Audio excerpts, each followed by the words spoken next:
Desde el comienzo, la Biblia nos muestra que Satanás es maestro en engañar. Él manipula la verdad, usa palabras sutiles y se disfraza de ángel de luz, 2 Corintios 11:14. En el jardín del Edén, comenzó cuestionando la palabra de Dios con Eva, sembrando dudas sobre la orden divina Génesis 3:1, y este patrón se repite en la historia humana. La gran cuestión es por qué él dedica tanto esfuerzo a confundir a las personas. Porque el objetivo primario de Satanás es distanciar a las personas de Dios y de sus promesas. Pero, antes de empezar, quería contarte que este canal es de enseñanza y ayudamos a otros a caminar al lado de Dios. Tú también puedes ser parte de esta misión. Suscríbete a este canal y escribe un amén en los comentarios como señal de tu fe.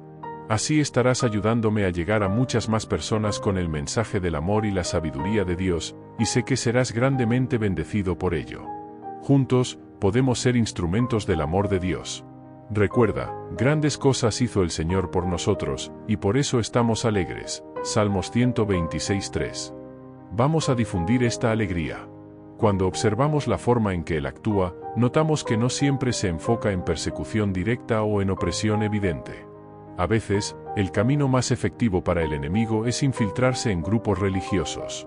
Es ahí donde encontramos la gran trampa, una iglesia que predica algo similar a la verdad, pero envenena gradualmente a sus adeptos con mentiras disimuladas. Presta atención a las palabras de Jesús en Mateo 7:15, cuiden, pues, de los falsos profetas, que vienen a ustedes disfrazados de ovejas, pero por dentro son lobos rapaces.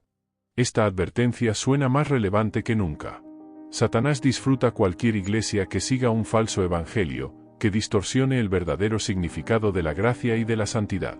Siempre que la pureza de la palabra es sustituida por la superficialidad, Satanás se regocija. Además, él sabe que atacar directamente puede generar oposición. Sin embargo, cuando se presenta como aliado, muchos caen en la farsa. Por eso, hoy en día, él no solo tolera sino que ama ciertos tipos de prácticas religiosas que, aunque usan términos bíblicos, están lejos de ser fieles a las Escrituras. En este primer capítulo, estamos sentando las bases para entender cómo se inicia el proceso de engaño. Permanece alerta, pues en los próximos capítulos analizaremos cada detalle de esta estrategia insidiosa. Muchas personas creen que solo por tener el nombre Iglesia frente al edificio automáticamente están libres de los ataques del enemigo. Pero la Biblia nos enseña que no es la etiqueta denominacional lo que importa, sino la fidelidad a la palabra de Dios. En 1 Timoteo 4:1, Pablo avisa que en los últimos tiempos algunos apostatarán de la fe, dando oídos a espíritus engañosos y a doctrinas de demonios. Esto nos muestra que esta iglesia que tanto le gusta a Satanás puede parecer externamente un lugar seguro. Su mayor ventaja es precisamente una sensación de seguridad falsa, reuniones constantes, cánticos conmovedores y líderes que usan versículos fuera de contexto para respaldar ideas contrarias al verdadero evangelio. Quien observa desde afuera muchas veces piensa, ellos siempre mencionan a Jesús, deben ser serios. El problema está en la ligereza del mensaje. En lugar de llamar al arrepentimiento, subrayan solo promesas materiales, en vez de predicar la cruz, ofrecen soluciones instantáneas para cada problema. Es un evangelio cómodo, sin sacrificio, sin confrontar el pecado y sin la disciplina bíblica, Hebreos 12:6. Así las personas se acomodan y crean una falsa inmunidad, creen que por frecuentar ese lugar están automáticamente protegidas. Satanás se aprovecha de esto. Le fascina ver a cristianos que no estudian las Escrituras por sí mismos, que no oran, que no desarrollan una relación auténtica con Dios. Él sabe que un pueblo que no conoce a fondo la palabra puede ser fácilmente manipulado. Este es el punto central: cuanto menos conocemos la verdad, más vulnerables somos al engaño.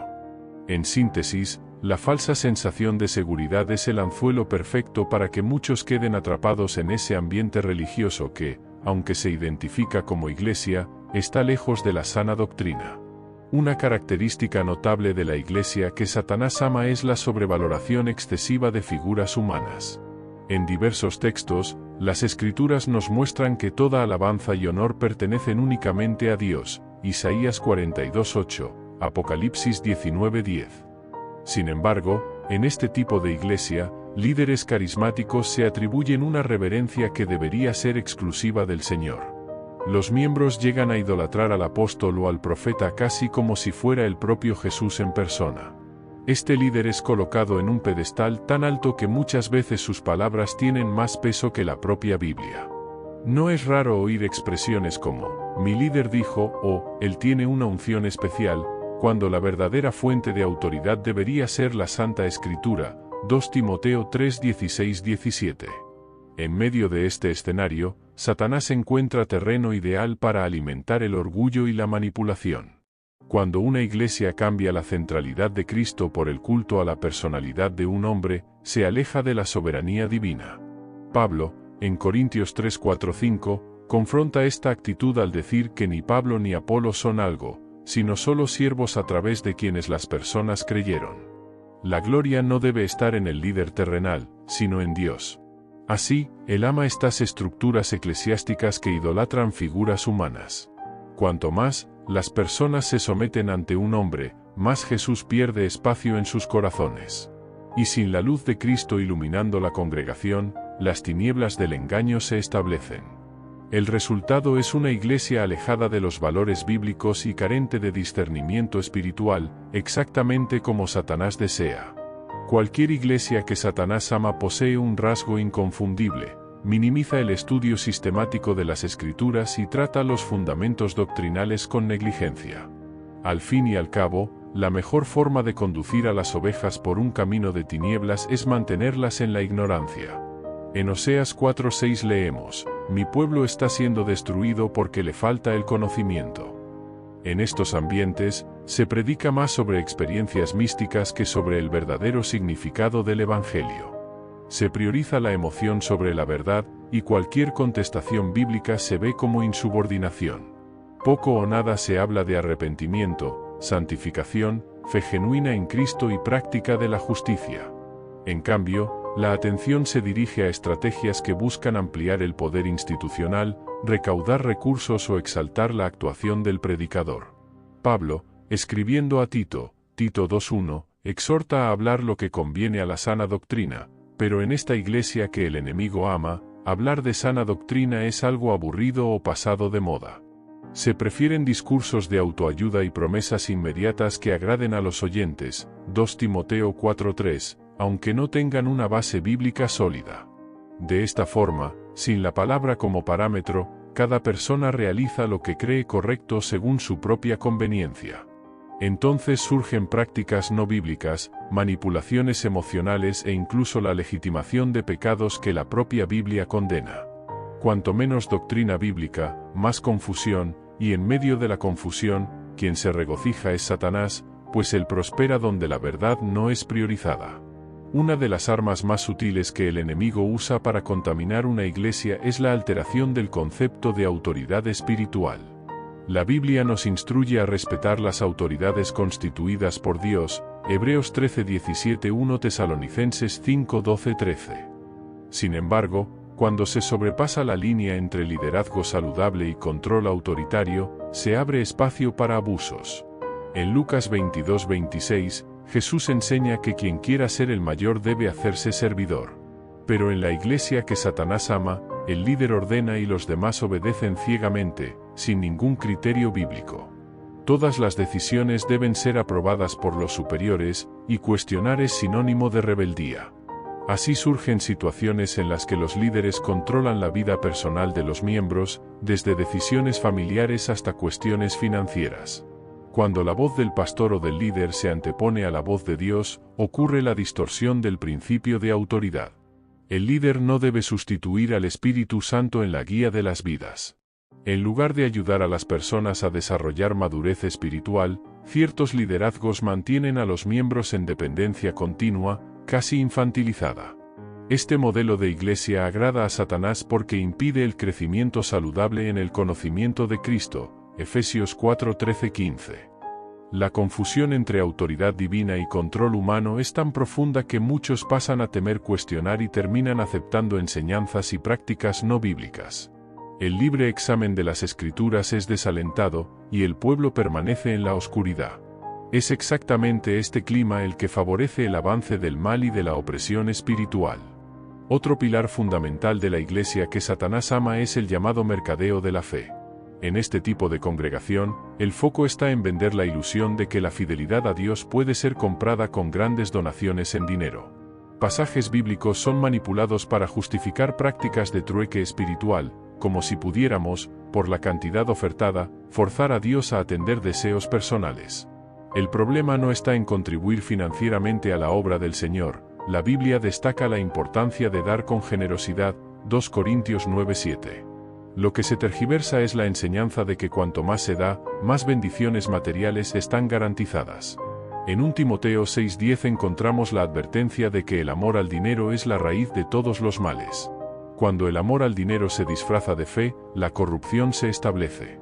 El pueblo muchas veces es llevado a creer que la solución para todos los problemas está en una oferta específica, en un desafío financiero o en objetos ungidos vendidos a precio de oro. Y con esto, la verdadera prosperidad bíblica, que implica contentamiento, sabiduría, trabajo, generosidad y, sobre todo, la salvación del alma, es ignorada. En lugar de la alegría de servir a Dios, se instala la obsesión por resultados. Esta visión comercial aleja el foco de Cristo y coloca el dinero en el centro del culto. El resultado es un pueblo más preocupado por ganancias terrenales que por vivir en santidad. En este escenario, Satanás se deleita, pues sabe que cuando las personas colocan su esperanza en bienes materiales, dejan de buscar las cosas de arriba. Colosenses 3:1-2. Así, el mensaje de salvación y transformación es sofocado por la codicia y la venta de promesas vacías. Jesús confrontó duramente a los fariseos precisamente porque anulaban el mandamiento divino en favor de tradiciones humanas, Marcos 7:8-9. En la iglesia que el enemigo ama, este mismo error se repite. Muchas reglas, costumbres y rituales son elevados a la categoría de doctrina, mientras que la simplicidad del Evangelio queda en segundo plano. Estas tradiciones pueden ser desde exigencias de vestimenta hasta ayunos forzados sin fundamento, celebraciones que se vuelven obligatorias y obligaciones rituales que la Biblia no prescribe. En lugar de ser prácticas que ayudan a la comunión con Dios, terminan convirtiéndose en cargas que oprimen a los fieles, Mateo 23:4. La salvación y la vida cristiana pasan a medirse por el cumplimiento riguroso de estas tradiciones, en detrimento de la fe y el amor en Cristo, Gálatas 5:6. La consecuencia es un legalismo que genera arrogancia espiritual o miedo constante de fallar. Las personas se sienten prisioneras de normas que no tienen respaldo bíblico. Él disfruta ver a creyentes atrapados en reglas vacías, pues esto genera orgullo en quienes cumplen y angustia en quienes no logran cumplir. En ambos casos, la gracia de Dios queda de lado. La palabra dice que el reino de Dios no es comida ni bebida, sino justicia, paz y gozo en el Espíritu Santo, Romanos 14:17. Cuando una iglesia coloca tradiciones por encima de los mandamientos de Dios, el resultado es la ausencia de paz, gozo y libertad genuinas. Es ahí donde el enemigo encuentra oportunidades para sembrar división, orgullo, comparaciones injustificadas e hipocresía. Lejos de la centralidad de la Escritura, la congregación se sumerge en ritos vacíos, y la comunión con Cristo se debilita. Milagros y señales pueden sí suceder. Jesús los realizó, y los discípulos también, Mateo 4:23-24, Hechos 2:43. Sin embargo, la Biblia advierte que en los últimos tiempos habrá quienes hagan señales con el propósito de engañar, Mateo 24:24. Es exactamente esta estrategia que Satanás utiliza en algunas iglesias que dicen ser cristianas. El foco se convierte en el espectáculo de milagros, las demostraciones de poder y los supuestos dones espectaculares que ocurren en cada reunión. Sin embargo, poco se habla sobre santidad, obediencia y transformación de vida. El público va tras el evento, el momento de éxtasis, y no se preocupa por verificar la coherencia bíblica de lo que se está predicando. El peligro está en poner la fe en señales exteriores en lugar de buscar la intimidad con Dios. También es importante recordar que Satanás tiene su cuota de falsos signos. En Éxodo 7:11, los magos de Egipto imitaron algunos de los signos realizados por Moisés. En 2 Tesalonicenses 2:9, Pablo dice que el inicuo vendrá con todo el poder de Satanás, con milagros, señales y maravillas engañosas. Así que no todo milagro es garantía de que algo viene del Señor. La pregunta que debe hacerse es, ¿a dónde apuntan estos signos? ¿A Jesús y a la gloria de Dios, o a la gloria del líder y de la organización? Si el objetivo es promover un nombre humano o manipular a las personas, es señal de que estamos ante un ambiente que satisface más a Satanás que a Dios. Y lamentablemente, muchos se dejan llevar por la búsqueda desenfrenada de maravillas, olvidando que el mayor milagro que el Evangelio ofrece es la salvación del alma. La Biblia enseña que el amor es el vínculo de la perfección, Colosenses 3:14, y que seríamos conocidos como discípulos de Jesús justamente por el amor entre nosotros, Juan 13:35. Sin embargo, la iglesia que Satanás ama carece de esta esencia. Aunque puede haber muchas actividades sociales o campañas de solidaridad, muchas veces esto ocurre solo como fachada, sin un amor genuino fluyendo en el día a día. En estos ambientes, es común escuchar chismes, intrigas y disputas de poder. Los miembros no tienen verdadera comunión, se limitan a una convivencia superficial en los cultos. La rivalidad interna es ocultada por sonrisas forzadas, y cualquier confrontación sincera para el arrepentimiento se ve como un ataque personal. En lugar de cuidarse unos a otros, las personas compiten por destacar o por posiciones de honor en la congregación. Satanás se deleita en dividir. Él sabe que la desunión entre hermanos roba la fuerza de cualquier comunidad cristiana. En Mateo 12:25, Jesús declara que todo reino dividido contra sí mismo será destruido. Entonces, cuando una iglesia cae en disputas internas, se vuelve frágil e ineficaz. El enemigo no necesita hacer mucho esfuerzo, basta con sembrar la falta de amor y dejar que la contienda crezca. El antídoto bíblico para esto es el amor en acción, 1 Corintios 13, la disposición para servir, la humildad y la valorización del otro por encima de uno mismo, Filipenses 2:3-4. Donde esto falta, se abre espacio para el reino de las tinieblas. Por eso es esencial discernir si la iglesia vive el amor cristiano o si este amor existe solo en el discurso. Si no hay amor genuino, estamos ante un lugar favorable para la actuación de Satanás. La Biblia revela que un punto clave del Evangelio es el llamado al arrepentimiento. Juan el Bautista predicó el arrepentimiento, Mateo 3:2, Jesús hizo lo mismo, Marcos 1:15, y los apóstoles continuaron insistiendo, Hechos 2:38. Pero en la iglesia que él admira, este mensaje es descuidado o diluido. Hablar de arrepentimiento es incómodo porque confronta el pecado, exige cambio de vida y abandono de prácticas equivocadas.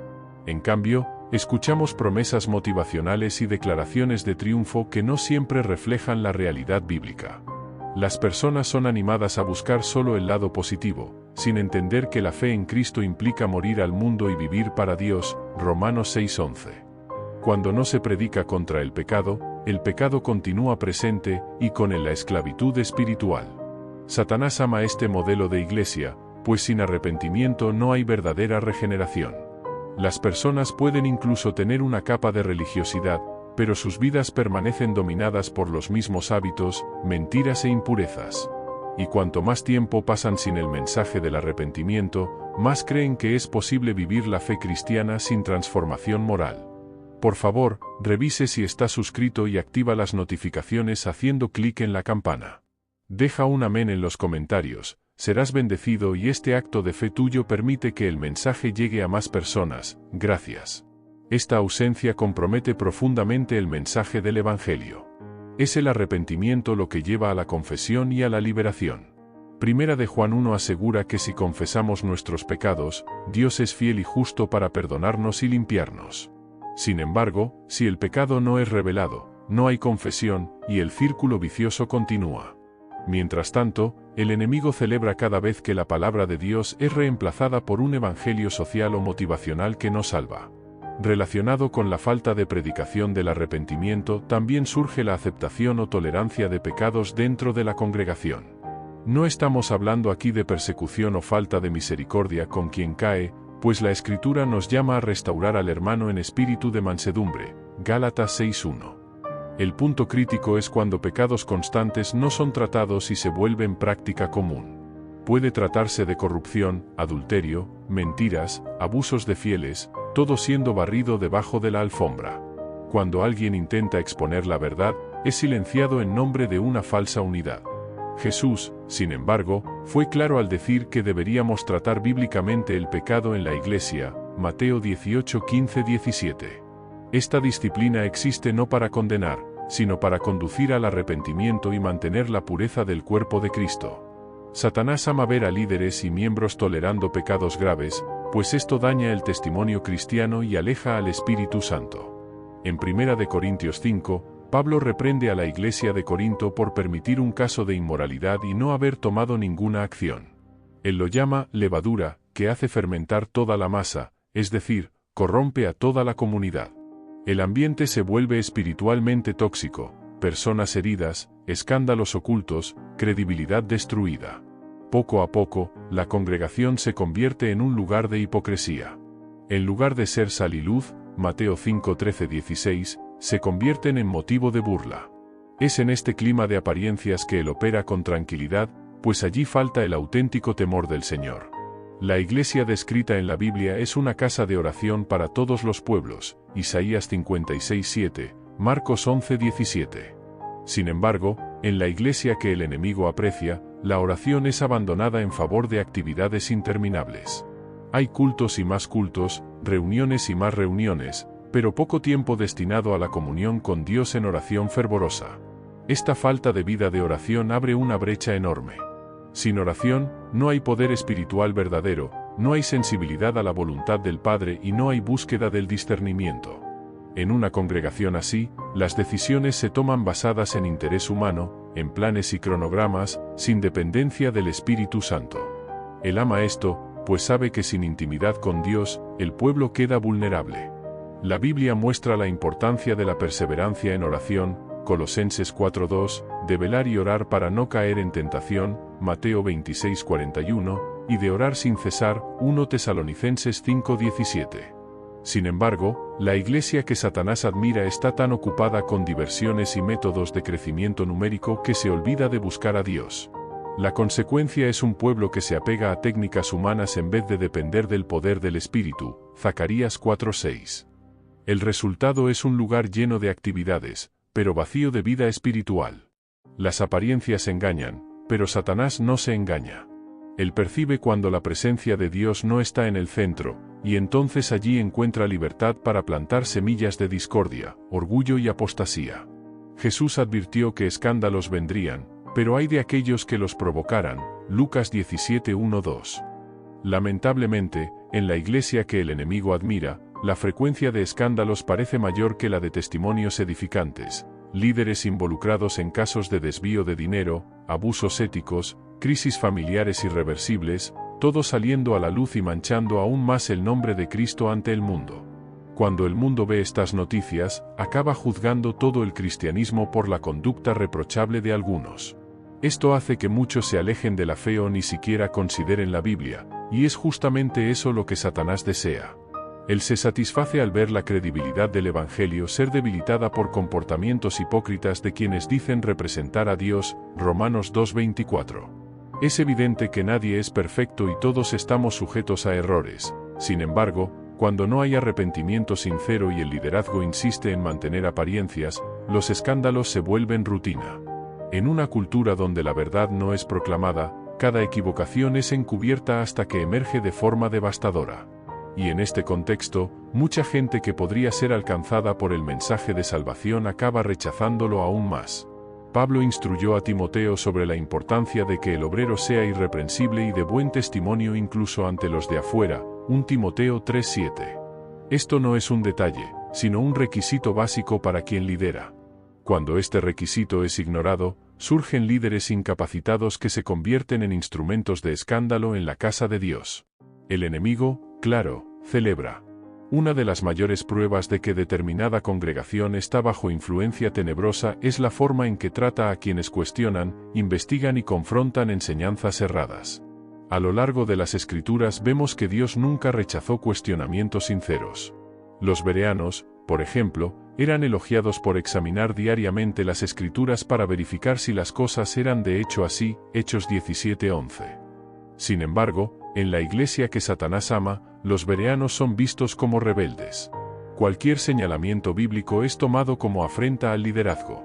Así, quienes buscan la verdad pueden ser difamados, algo típico de ambientes sectarios donde la voz del líder es absoluta e incuestionable. Esto crea un clima de miedo y conformidad. En lugar de buscar la palabra para esclarecer, muchos prefieren quedarse en silencio, temiendo represalias. Satanás utiliza esta postura autoritaria para mantener un sistema donde solo una voz predomina, la voz que muchas veces está corrompida. Es lo opuesto a lo que vemos en el Nuevo Testamento, donde hasta los apóstoles eran cuestionados y respondían con la autoridad de las Escrituras. En contraste, la Iglesia fiel al Señor valora la búsqueda del conocimiento bíblico, incentiva el examen de las Escrituras y acoge los cuestionamientos de buena fe. La verdad no teme la indagación, pero para quien vive bajo dominio de las tinieblas, la luz de la verdad molesta. Por eso, aquellos que se levantan para denunciar abusos y herejías son hostigados, pues representan una amenaza al control diabólico establecido. El mensaje del Evangelio está íntimamente ligado a la cruz de Cristo. Es en la cruz donde entendemos el sacrificio por el pecado, la reconciliación con Dios y el llamado a una vida de renuncia diaria, Mateo 16:24. Sin embargo, en la Iglesia que el enemigo admira, el ego humano gana protagonismo y la predicación de la cruz es reemplazada por discursos de autoestima extrema. No se habla de tomar la cruz, sino de seguir tus sueños, buscar tu capacidad y hacer decretos para conseguir todo lo que quieres, el yo, y una vez más el yo. Este antropocentrismo sustrae la gloria de Dios y coloca al hombre como centro de todas las cosas. Es un gran paso hacia el orgullo y la arrogancia. La cruz, sin embargo, nos llama a la humildad. Reconocemos que sin Cristo nada podemos hacer, Juan 15:5. Satanás aborrece esta dependencia de Dios y se deleita cuando la Iglesia promueve la grandeza humana. Él mismo, en su caída, se volvió arrogante, deseando ser como el Altísimo, Isaías 14:13-14. Por eso, la promoción del ego es un arma poderosa que el enemigo emplea para alejar a los fieles del verdadero discipulado. Sin la centralidad de la cruz, la congregación deja de enseñar sobre sacrificio personal, rechazo del pecado y servicio al prójimo. Todo gira en torno a la autosatisfacción, la conquista y la fama. Es un ambiente donde la autoestima es exaltada, pero la santidad es descuidada, y donde no hay santidad, hay espacio para todo tipo de engaño. En una iglesia saludable, el liderazgo está abierto a sugerencias, correcciones fraternales e incluso críticas constructivas provenientes de afuera. Sin embargo, en la iglesia que el enemigo aprecia hay una completa oposición a cualquier evaluación. Si alguien de otra congregación o denominación señala falencias, pronto es acusado de persecución, envidia o incluso falta de visión espiritual. Este aislamiento genera una burbuja donde los miembros solo escuchan lo que el líder autoriza. La pluralidad del cuerpo de Cristo, que debería enriquecer la experiencia de cada iglesia local, es rechazada. Con esto, errores graves permanecen sin corrección, pues nadie de afuera puede acceder para aconsejar o exhortar. Es una estrategia común de sectas, donde toda voz diferente es silenciada. El apóstol Pablo escribió diversas cartas corrigiendo e instruyendo iglesias, mostrando que el diálogo fraternal es esencial. Incluso Pedro fue reprendido por Pablo en cierto momento, Gálatas 2:11-14, y esto no resultó en enemistad, sino en madurez. Sin embargo, en la congregación dominada por la soberbia, no hay espacio para el arrepentimiento o el cambio. Satanás se regocija cuando una iglesia se coloca por encima de cualquier crítica, pues esto la mantiene estancada y presa de sus propias perversiones. Sin confrontación, sin diálogo y sin rendición a la palabra, el error solo tiende a profundizarse. Y cuanto más profunda es la corrupción, más celebran las tinieblas, pues llevan a las personas lejos del verdadero evangelio. Al observar el Nuevo Testamento, vemos que la iglesia primitiva tenía prioridades claras: instrucción de la palabra, comunión, compartir el pan y oraciones, Hechos 2:42. También vemos el cuidado por los necesitados y la proclamación del Evangelio, Hechos 4:32-35. Sin embargo, en la iglesia que Satanás ama, estas prioridades se pierden en medio de metas corporativas, marketing personal y entretenimiento. Hay una enorme inversión en grandes edificaciones, en tecnología de punta y eventos extravagantes, pero poca atención al cuidado real de las almas. El discipulado es casi inexistente, la evangelización no pasa de ser un número estadístico y la comunión genuina da paso a fiestas y shows. No es que esté mal tener recursos o programaciones especiales, pero cuando esto se convierte en el objetivo principal, el propósito original se desvanece. El enemigo se complace al ver una iglesia ocupada pero no consagrada.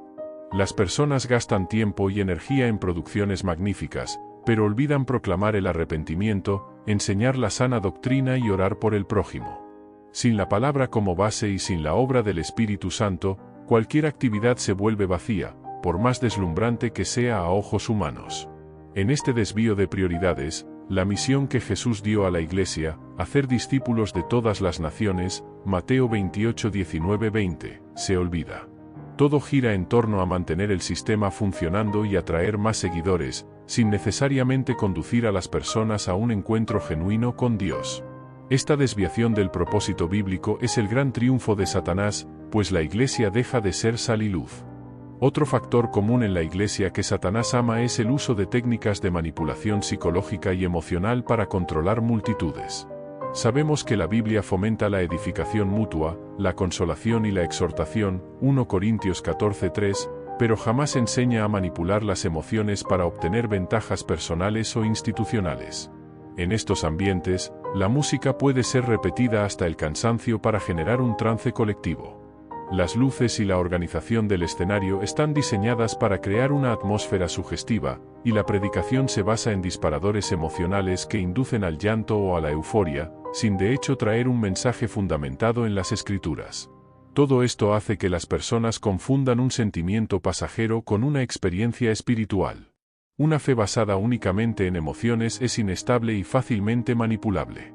Así, líderes con objetivos oscuros se aprovechan de este estado alterado de conciencia para pedir cantidades de dinero exorbitantes u obtener favores personales. Este tipo de práctica se aleja completamente del modelo bíblico de adoración, que equilibra el espíritu y la verdad, Juan 4:24. Mientras tanto, Satanás observa satisfecho, pues la esencia del Evangelio, que es la palabra, está siendo reemplazada por técnicas humanas. En lugar de amor genuino y temor de Dios, hay solo sensaciones superficiales que se disipan rápidamente, dejando a la persona vacía. En esta carencia, el enemigo puede infiltrar aún más fraudes, pues quien vive de emoción en emoción termina ignorando la verdad eterna de la Escritura. La Iglesia está llamada a ser luz del mundo y sal de la tierra, Mateo 5:13-16, influyendo favorablemente en la sociedad con justicia, amor y testimonio cristiano. No obstante, la Iglesia que Satanás aprecia revierte ese papel, deja de influir en el mundo para ser influenciada por los valores terrenales. La búsqueda de aceptación social la lleva a adoptar prácticas y posturas que contravienen los principios bíblicos. Así se relativiza el pecado, se abrazan ideologías opuestas a las Escrituras, y hay una complicidad con agendas políticas que niegan a Dios, todo en nombre de una supuesta inclusividad o tolerancia, cuando en realidad están diluyendo la verdad para ser aceptables al sistema. Romanos 12:2 nos exhorta, y no se conformen a este mundo, sino transfórmense mediante la renovación de su mente. Sin embargo, donde Satanás gobierna, no hay compromiso con la renovación de la mente según Cristo. La importancia es agradar al público, mantener patrocinios y ser pertinente. Con esto, la fe cristiana es vista solo como un discurso inspirador. Aquello que la Biblia condena pasa a ser tratado con naturalidad, o incluso fomentado, siempre que aporte beneficios de influencia y poder. Cuando la Iglesia deja de ser ética y se transforma solo en otra institución secular, se pierde el impacto transformador del Evangelio. Y, claro, el enemigo adora este panorama, pues ve a la novia de Cristo volviéndose irreconocible, diluyéndose hasta ser ineficaz. Este es el perfil de una congregación que se rinde al mundo en lugar de rendirse a Dios. Después de conocer las principales características de la Iglesia que Satanás aprecia, queda la pregunta crucial: ¿cómo escapar de ella y mantenerse firme en la verdadera fe? La respuesta bíblica pasa por algunos pasos fundamentales. Arrepentimiento y sinceridad ante Dios. En Apocalipsis 2 y 3 vemos a Jesús llamando a las iglesias a arrepentirse de sus errores. Es esencial admitir fallas y volver a la centralidad de Cristo. Pide a Dios discernimiento para identificar doctrinas erradas y prácticas contrarias a la palabra. Arrepentirse es dar media vuelta hacia la verdad. Examen constante de las Escrituras. Sé como los bereanos, Hechos 17:11, compara todo lo que escuchas, lees o ves con la Biblia. Pregunta: ¿esto está de acuerdo con lo que Cristo enseñó? Lee la palabra diariamente, ora para que el Espíritu Santo ilumine tu comprensión, y no aceptes nada que contradiga el texto sagrado. Vida de oración y comunión íntima con Dios.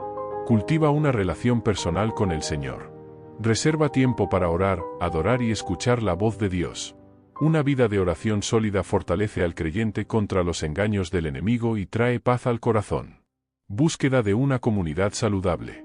Busca una iglesia donde Cristo sea verdaderamente exaltado, donde las Escrituras sean la autoridad, donde haya amor genuino, discipulado y temor de Dios. Es vital estar en unidad con personas que desean vivir el Evangelio auténtico, sin negociaciones con el mundo. Discernimiento espiritual y humildad. Pide sabiduría a Dios, Santiago 1:5. Está siempre abierto a aprender, pero también preparado para confrontar el error con mansedumbre, si es necesario. La humildad no significa aceptar todo, sino someterse a la palabra del Señor. Fidelidad a la misión del Evangelio. No dejes que las decepciones con líderes humanos te alejen de Jesús. Continúa predicando el Evangelio puro, viviendo en santidad y esperanza. Seamos aquellos que irradian la luz de Cristo en un mundo lleno de tinieblas. Filipenses 2:15. Cuando seguimos estos principios, nos resguardamos de las trampas de aquel que desea confundir a la Iglesia de Dios. Podemos fallar en nuestra humanidad, pero el corazón humilde y rendido a Cristo siempre encontrará gracia y orientación para no desviarse. Recuerda, quien ama la verdad no se conforma con sucedáneos. Y la verdad, según las Escrituras, tiene nombre: Jesús Cristo. Juan 14:6. Llegamos al final de esta reflexión bíblica sobre la iglesia que Satanás aprecia y por qué necesitas huir de ella. Fue un camino intenso por alertas que la palabra de Dios siempre ha traído para proteger a su pueblo. Hoy vemos lo fácil que es que un grupo religioso asuma la forma de iglesia, pero niegue la esencia del Evangelio, convirtiéndose en un lugar ideal para la actuación de engaños demoníacos. La invitación que queda es: vuélvete a la Biblia, a la comunión íntima con Dios y a una fe que no se corrompe con la ostentación humana, la codicia o la falsa espiritualidad. Huye de toda enseñanza que desvíe del centro, que es Cristo y su palabra. Busca congregarte con personas que temen a Dios, aman la verdad y están comprometidas con la misión de anunciar el Evangelio sin distorsiones. El propósito final del enemigo es robar, matar y destruir, Juan 10:10, pero el propósito de Jesús es que tengamos vida en abundancia. La clave para discernir la verdad del engaño es permanecer en él. Quien está en Cristo se edifica en la roca inquebrantable, Mateo 7:24-25, y ningún viento de doctrina contraria podrá derribar a quien construye su fe sobre este fundamento sólido. Por lo tanto, no te engañes, Satanás puede gustar de muchas iglesias, pero no de la verdadera iglesia, la novia de Cristo, lavada y purificada por la sangre del Cordero. Que tú seas parte de esa iglesia fiel y que tu vida honre al Señor en todos los aspectos. Recuerda, el mejor lugar para estar protegido contra las mentiras del enemigo es en el corazón del Padre, rendido a la palabra que libera, salva y transforma.